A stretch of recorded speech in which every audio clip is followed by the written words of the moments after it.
What's going on, man? Welcome back to the basement. I'm Ron with week 1 of the NFL preseason all wrapped up. That means it's time to adjust our fantasy rankings. Of course, we don't care about the fourth stringer scoring a touchdown or making a big play, but there's a lot of good info about player roles, their usage, what depth charts look like, and then also there's been some injury news over this last week or so. We also need to adjust for that. So today we are going to block out all the stuff that does not matter and distill that down into 10 crucial changes I'm making to my fantasy rankings you need to know about to stay ahead of your league mates. As always, if you enjoy, make sure down below, subscribe, leave a like. Let's go. Stones, like this froze, ice cold, ice around my body like I'm frozen. Now, our first rankings update here is going to be with the Jaguars wide receivers. First, I'm moving Brian Thomas Jr. up because he came out here and he ran a route on all 5 of Trevor Lawrence's dropbacks, which means he's already at the top of the depth chart. He's already a starting receiver in the NFL, and my previous ranking of him was under the assumption that he would work his way onto the field, probably as the wide receiver 3 or wide receiver 4. Now, he's someone out there in 2 wide receiver sets. He's going to be playing an every down role on a Jaguars offense we want pieces of. Now, if you're not familiar with who Brian Thomas Jr. is, he is a monster. He had 68 catches, 1,100 yards, and 17 touchdowns. That's like a touchdown every 4 catches in his final year at LSU. He runs a 4.3, 209 pounds, 6'3". He is a size speed freak with the production to go along with it. And then he's also a monster downfield, where Trevor Lawrence was 3rd among all quarterbacks last year in attempts of over 20-plus air yards. Brian Thomas Jr. led all college receivers last year in yards and touchdowns on receptions of over 20-plus air yards. So we have a match made in heaven pretty much. Now, on the flip side, we have Christian Kirk moving down because this is the issue. If he's not out there in 2 wide receiver sets, which is what we were concerned about last year, and then in week 1, he had an awful week, and then from then on, he was okay because Zay Jones got hurt. Zay Jones was the ex-receiver playing out there in 2 wide receiver sets next to Calvin Ridley. Once he went down, Christian Kirk was now the 2 wide receiver set guy. If Christian Kirk is not out there in 2 wide receiver sets and it's Gabe Davis and it's Brian Thomas Jr., we're talking about a part-time player. It's not a death sentence, but he goes from somebody like in the 5th round to getting moved down to your JSN, Jaden Reed range of slot guys we aren't 100% sure are going to be out there on over like 90% of the routes. So I'll be moving him down. It's not a death sentence by any means, but it's just not great if he's not an every down receiver with Christian Kirk. Now, our second big rankings change, we have the Chiefs receivers. And this comes from the Hollywood Brown injury. He had, I can't even really pronounce this, he had a posterior SC sprain, which was the same injury in 2019 that caused Tyreek Hill to miss 4 games. That's not great. Marquise Brown right now is in jeopardy to miss week 1. This is a good tweet from Jeff Mueller kind of breaking it down. He had to go to the hospital. And this is already a guy that we weren't drafting because he's had lower body injuries. He's now has a shoulder. It's just not great. He got paid less money than Darnell Mooney. He got paid less money than Gabriel Davis. I just don't really see how he's a hit. And now we have already on an injury-prone player an injury. On the flip side of that, we are moving up Rashee Rice. We are moving up Xavier Worthy. With Rashee Rice, the suspension seems unlikely at this point. We've gotten no news on it, which no news is good news in his case, and he is the favorite right now to lead this wide receiver room in routes, targets, receptions, everything, which attached to Patrick Mahomes is super interesting. As of now, I would take him at the 4-5 turn pretty easily, and then also Xavier Worthy is going to get boosted up because now he gets the reps, the routes that Marquise Brown was getting. And then already in this first preseason game, he had 3 routes on 4 Mahomes dropbacks, which put him as like the wide receiver 2 or 3, depending on how you view him versus Sky Moore, which is absolutely massive. That's a 75% route share, which Rashee Rice didn't hit until week 14 of last year. Sky Moore has never hit 75% of the routes when he was a rookie. So we already have Xavier Worthy at a spot on the depth chart that we've never seen during the Andy Reid reign there. He has 4.2 speed, he's attached to Mahomes, and he's already going to be in the mix with the starters. All it's going to take is for him to be out there 80%, 85%, 90% of the routes with his speed and scheme touches, and it's wheels all the way up. So Worthy and Rashee Rice get a really big bump, and Marquise Brown, I'm burying probably next to like DeAndre Hopkins as like guys that are banged up, and I just don't really want to be taking that on there's just no reason to take on that injury when you can just draft healthy players instead. It's like as simple as it gets there. Then our third rankings change that we have here is Javonte Williams. I'm moving him up. I keep moving him up. We just talked about him a couple videos ago. He is, to me, the cheapest bell cow running back in all of fantasy football that has like league-winning upside. We saw in this first preseason game, he played 9 of 12 snaps, 75% of the snaps, 4 of 7 routes run, 2 targets, and 4 carries. I will say shout out to Nathan Jonke over at Twitter or over at PFF. He has all of these preseason games charted. I do not do them myself. I am just taking from different sources as we go here. And this is really encouraging. Running routes, catching passes, taking carries, taking the bulk of the snaps. And this was a guy that we just had reports a few weeks ago saying that he might be on the outside looking in on the roster. Well, no, he is the workhorse. He is the bell cow here. Of course, Jaleel McLaughlin's going to mix in. Pirine will mix in. But Javonte is the back to own in Denver. And we're really high on Javonte post-ACL surgery because last year, the first year after the ACL surgery, he was awful. He saw dips across the board in efficiency. Yards per carry, rushing yards over expected, missed tackles forced. But before that, he was really strong in all of those numbers. We know that first year back from an ACL tear is not good. The next year, you rebound in a big way, and we can expect that for Javonte. So if we can get this, plus the usage we saw in preseason, we're talking about a guy getting priced outside of the top 24 running backs that would have to do something very wrong to not finish inside of the top 24 running backs on this kind of usage. Now, our fourth big rankings change is another rookie wide receiver, not named Brian Thomas Jr. It's Keon Coleman. Stock all the way up on Keon Coleman. Shout out to Dwayne McFarland here over on Twitter. Keon Coleman posted a 100% route participation with the starting wide receivers for the Bills today. He also tied for the team lead with 3 targets. Small sample, but very encouraging for the rookie. So he's already worked his way up the depth chart. He's in the mix with the starting offense. He's out there. He's a focal point getting targets. Now, this is a good comment. Matt Collins not playing was a factor. And that's true. Matt Collins has been getting some buzz in camp. He's someone that's going to be an X wide receiver on this offense, and he's going to cut into some of Keon Coleman's routes. But Dwayne follows up here. He said, I have that in my write-up, but not worried about it, to be honest. I have Mac projected for around 40% of the routes based on camp reports, but we know who he is. Dirty work blocker who can get deep. Shouldn't be much of a hurdle unless Coleman face plants. And I tend to agree. Matt Collins will definitely be in the rotation, but this is really, really good news for Keon Coleman that he's already ascended the depth chart. He's out there as one of the perimeter receivers in an offense that'll score points. Now, on the flip side, we have Curtis Samuel and Khalil Shakir. Khalil Shakir I'm fine with. I've always had the concern that he was in a rotation with Curtis Samuel, but I'm moving down Curtis Samuel. He is firmly in a rotation with Khalil Shakir. This is a really good blurb from Dwayne McFarland over on Fantasy Life. He said, Curtis Samuel didn't play the first drive, but ended up with a 69% route participation and 18% target share with 2 targets, including a quick screen. So he got some gadget work. He was out there 69% of the time. And then Khalil Shakir played all of the snaps on the first drive with the starters and then just 39% of all the routes with the starters. So we now have this really weird split where Khalil Shakir had 50% of the routes when Josh Allen was out there. Curtis Samuel had like the other 50% out there as well with Josh Allen. And it's just going to be a rotation between the two of them for slot receiver work where Curtis Samuel will get some schemed carries and gadget work and Khalil Shakir will get some more traditional stuff. But if they're going to be rotating in and out and kind of sharing this role, you're not going to be able to start one in a given week. And when Curtis Samuel is like an 8th round pick on Underdog, a 10th round pick in home leagues, I would personally pass and probably just take Khalil Shakir later on. And I'm only really taking Shakir if I have Josh Allen in a stack. Now, after that, we have Calvin Ridley trending up here. Calvin Ridley's been pretty firmly on my do not draft list, but this was actually very encouraging. This is a tweet from Jacob Gibbs, pretty much outlining we had a really good Calvin Ridley catch and run, which isn't the big takeaway here. It's that on that catch and run, he was the pre-snap motion man, which is huge. Last year, one of the big reasons that Calvin Ridley wasn't great is because he was used in a traditional X role, where on the Falcons, when he had that really good year, that was Julio Jones, and then Calvin Ridley moved all around the formation as a Z. If he can get that usage on Tennessee with DeAndre Hopkins banged up and potentially falling off the age cliff and an offense that wants to pass the ball, I see no reason not to be fine with Calvin Ridley in like that round 5-6 range. This is a good tweet from Jacob Gibbs. He said, Calvin Ridley was only lined up as the X receiver on 1 of 5 routes in his first Titans preseason game. Brian Callahan said the plan was to use Ridley in the Jamarr Chase role.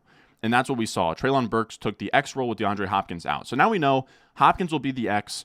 Calvin Ridley, I'm not going to talk. He's not Jamar Chase, of course, but he's going to have a lot of layup routes where they'll get him in motion, they'll get him in mismatches, and that's really good stuff. He also got paid a ton of money, so it makes sense for them to want to prioritize him. And with that being said, I don't think there's going to be a lot of scoring and efficiency in this offense, but there'll be a lot of pass attempts, and Calvin Ridley will get a lot of targets. And at some point in the 5th round, in the 6th round, I'm fine just buying targets. Then we have our 6th big rankings change here.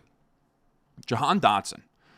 I'll be honest, once a player has as bad of a season as Jahan Dotson did last year, I'm pretty much out on him. I haven't been drafting him at all. Jaden Daniels looks good, but he's going to scramble a lot. He's going to take some sacks, and we're not going to have a ton of pass attempts in this offense. But, I will say, this is a rankings update, but I'm moving him as someone I'm not drafting to someone I'll take a flyer on in like the 12th round. But it's still worth noting. This is a good tweet from Adam Levitan, who I've referenced a few times in this video. He pointed out that wide receivers had 3 Jaden Daniels dropbacks. Jahan Dotson was out there for all 3 of them. 2 of the 3 routes were from the slot, which is big for Jahan Dotson, who's a tinier receiver, can't really win from the outside in a way to the point where he's fantasy viable. But we actually saw Matt Harmon on reception perception. He had fine percentile win rates, right? And like in the 50 to 60 percentile range is like, it's fine. He's not a stud by any means, but Matt Harmon said this. From a role perspective, Dotson was primarily in the same flanker position he held as a rookie, but his slot snaps did jump a bit. He took 39.2% of his sampled snaps inside after 26.2% as a rookie. Dotson can definitely win outside, but there's a part of me that is beginning to wonder if, like a Tyler Lockett or Doug Baldwin, my player comp from coming out of Penn State type of receiver, he'd be better maximized inside. Hopefully we'll see him closer to 45 or 50% slot rate in the new coaching staff's spread offense, which seems to be the case. There's no Curtis Samuel. We're going to have more 3 and 4 wide receiver sets under Cliff Kingsbury. And the preseason showed that when they're in 3 wide receiver sets, he's the slot guy. So if we can get some layup routes and some easy targets, he's. I don't want to get too ahead of ourselves with Jahan Dotson, but he goes from someone I had 0 interest in to now a fine flyer in the double-digit rounds as somebody that you can maybe flex in a given week if this slot usage holds, and then he can actually get back to like his rookie season form where he was actually pretty good. You can also sort of explain away some of last year where Sam Howell runs a chaotic offense where he's getting sacked a lot and holding onto the ball a lot, and that causes a lot of weird targets to go away from the first read. And then you also had Bieniemy, who like loved putting who did he have out there? Like I think that he put out Jamison Crowder sometimes, like just like really fringe guys in the wide receiver rotation. So things should get a little bit more normal here in Washington, and I think Jahan Dotson is draftable with this news. Then after that, we have Cole Kmet. He is trending way down. Way down. We were already hip to this during the Dynasty offseason when we saw that Shane Waldron got hired. He is notorious for playing multiple tight ends. It's why Noah Fant has been unstartable on the Seahawks. That is now happening here in Chicago. He is the tight end 15 on Underdog. I would put him like next to Okonkwo as like guys that are just you don't know about. Right now, he's legit like a 12th round pick in a lot of fantasy leagues. I just certainly can't get there. I'd much rather even guys like Hunter Henry, Tyler Conklin, guys who aren't sexy. We know those guys are going to get routes and targets. With Cole Kmet, there is no consistency here. This is a PFF breakdown again from Nathan Jonke here, and you can see 11 of 20 snaps with the starters, 5 of 8 routes run. He did have 2 targets, so they want to get him the ball, but if he's going to only run 5 of 8 routes, which I think is like just like 60-70%, it's just not enough. I think it's more like 60% there. You need him to be like 6 routes, 7 routes, and on top of that, he had less snaps than Gerald Everett, so he's not going to be out there a ton. He's like the second tight end on the depth chart, presumably now. He also has Odunze, Keenan Allen, and DJ Moore ahead of him, so I just don't see how we get to a point in the season where you're starting Cole Kmet in a redraft managed league and you feel good about it. In a best ball, maybe he scores a 2-touchdown game, and that's fine, but in managed leagues, I think that there's a lot of better options out there. I will say you'll also see DJ Moore, Keenan Allen, Rome Odunze. Their splits in terms of snaps and routes are a little bit concerning, but I'm not reading into too much of it off of just like 20 snaps in the preseason. We'll see what happens moving forward. I will say people might get spooked on Rome Odunze. I'm not. The idea always was with Rome is that we knew that Keenan Allen would be ahead of him on the depth chart week 1, which he is right now. But by week 6, 7, 8, Rome Odunze could either push Waldron to use more 3 wide receiver sets so that there's not a rotation, or he would beat Keenan Allen straight up as a very talented receiver. I still think both scenarios are on deck here, but do not draft Rome Odunze thinking that you can put him in your flex spot in week 1. That's just not going to happen, and that's the reality with most of these rookie wide receivers. Now, our 8th rankings update is going to be these rookie running backs. We have a few rookie running backs locking up their RB2 roles. Sometimes, in the years past, I'm trying to think of some examples, but not every day 3 pick. Like Izzy Abinaconda last year was not the handcuff to own in New York. But we now have 3 running backs here in Tyrone Tracy, Braylon Allen, Bucky Irving, all very clearly the RB2 in their offense, and that's huge. They have upside to take over the starting role in the cases of Tyrone Tracy and Bucky Irving, or at the very least, if their starter goes down, we know that player is now a startable fantasy asset, and that's really important in fantasy football. With Tyrone Tracy, this is another write-up from Dwayne McFarland. He wrote, Tracy started and handled 89% of the snaps with Drew Lock in the game. The rookie looked sharp with 5 attempts for 26 yards. It is a small sample, but Tracy didn't sub out for short yardage and obvious passing downs. Tracy is a sleeper to target late in fantasy drafts. So he not only was the RB2 with 89% of the snaps, he also got the short down and distance role, which is huge. For a guy that came in as a converted wide receiver to running back, short yardage stuff, like third and short or goal line usage, didn't really seem plausible for Tyrone Tracy. It seems like his role will be more of a PPR satellite back, but this kind of gives us some hope that he can be an all-purpose back. And if that's the case, if Devin Singletary went down, he would be a must-start. And then also, he could actually just eat into Devin Singletary's role. If he's that explosive, he looked good. It's all very exciting there for Tyrone Tracy. And then we have Braylon Allen.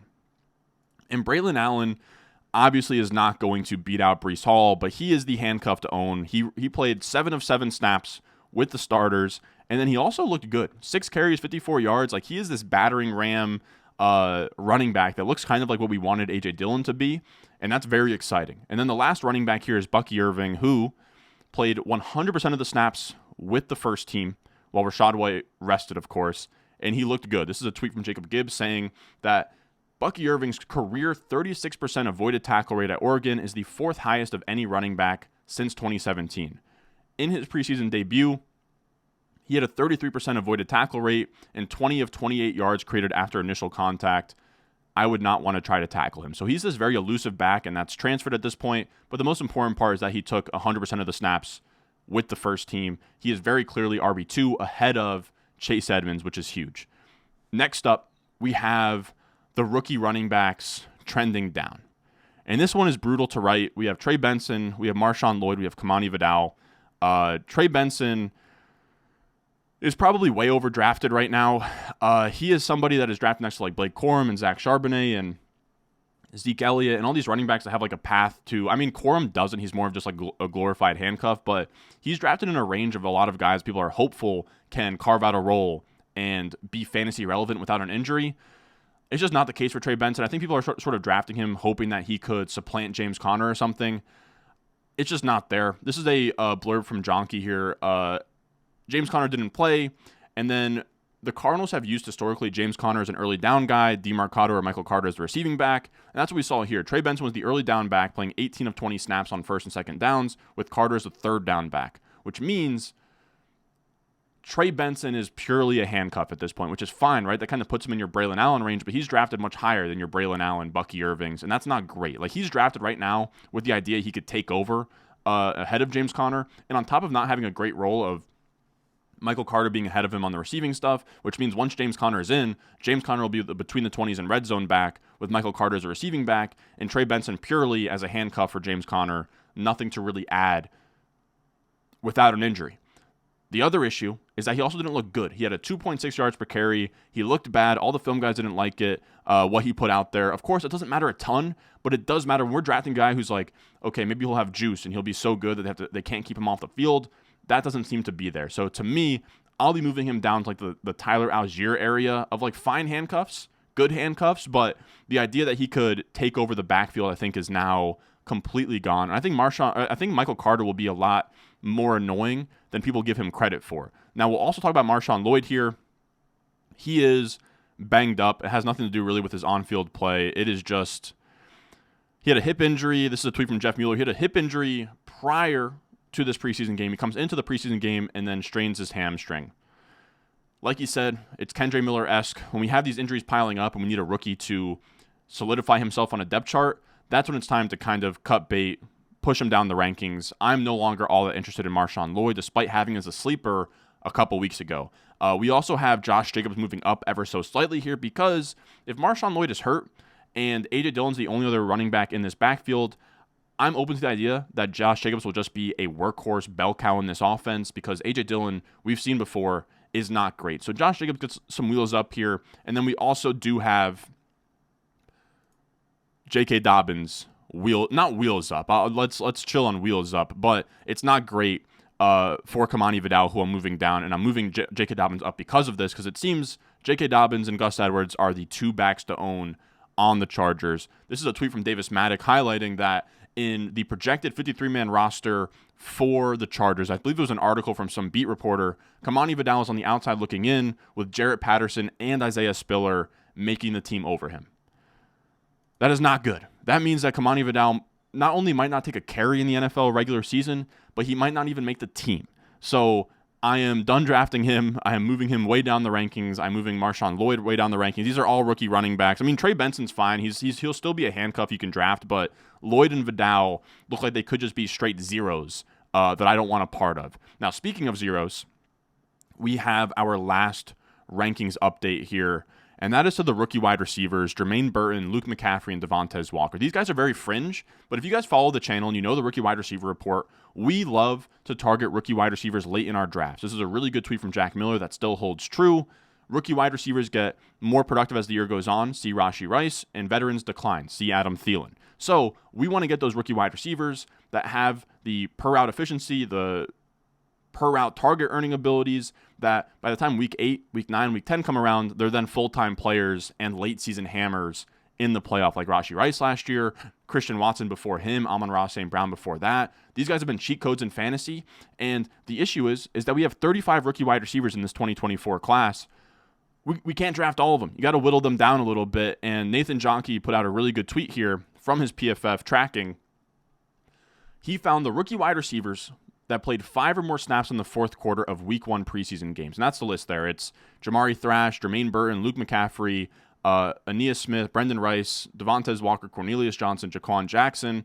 And it seems to be a pretty good indicator of if a player is going to do anything in their rookie year. He has, next to that, a list of all the other rookie wide receivers that hit this criteria over the last 3 years. It is a list of nobodies, right? It is Treylon Burks, it's Tylan Wallace, Des Fitzpatrick, Simi Fehoko, Seth Williams, Kawan Baker, Daz Newsome, Amari Rodgers. All of these guys have done nothing in the NFL. So to me, I'm done drafting Jermaine Burton, Luke McCaffrey, Devontae Walker, all guys that went on day 2 of the NFL draft, have been getting drafted on Underdog, maybe like a last round flyer in your home league. All of those guys I'm losing interest on. And if you want like more fringy guys that are probably draftable, I would put like Johnny Wilson in there. I'd put Javon Baker. Like, these are guys that are 100% be available in your home leagues, like in the last round. These 3, though, I would take off my list along with everybody else that Jonke listed here. Now, I do want to put out a big, huge shout out. I don't sit down and track every route in these preseason games. I pretty much found all the data on Twitter, PFF, Fantasy Life, and just gave you guys the stuff, the TLDR of all the stuff that I thought really mattered. So I will give shout outs to Nathan Jonke over at PFF. He breaks that all down. Dwayne McFarland over at Fantasy Life, Adam Levitan at Establish the Run, Hayden Winks at our very own Underdog. Shout out to all of them. I'll try to link all of their articles down below if you want to sift through and find stuff for yourself. But to me, those were the 10 most crucial changes I'm making to my fantasy rankings. And I will say, as soon as this video goes up and it's live, I will be using all of this data to do a small little rankings update to my fantasy rankings. I have a top 200 cheat sheet out right now on patreon.com/Ron Stewart. You can find that in the description or the comment section down below, pinned at the top. And I'm going to be doing this. I'm going to be moving down those Jermaine Burtons, maybe even off of the top 200, moving down Marshawn Lloyd, moving up Brian Thomas Jr. And I think the best thing you can do in fantasy football is stay ahead of your league mates and up to date on the injuries and everything that's happening, because some of your league mates are going to be drafting off of default ESPN rankings that aren't updated for all of this stuff. So if you want to find really good rankings, you can find that there, patreon.com/Ron Stewart. But if you can't support there, just leave a like, subscribe, and I will see y'all in the next one.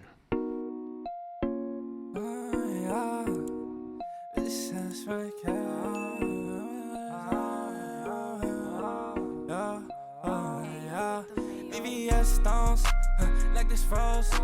Ice cold, oh, ice around my body like I'm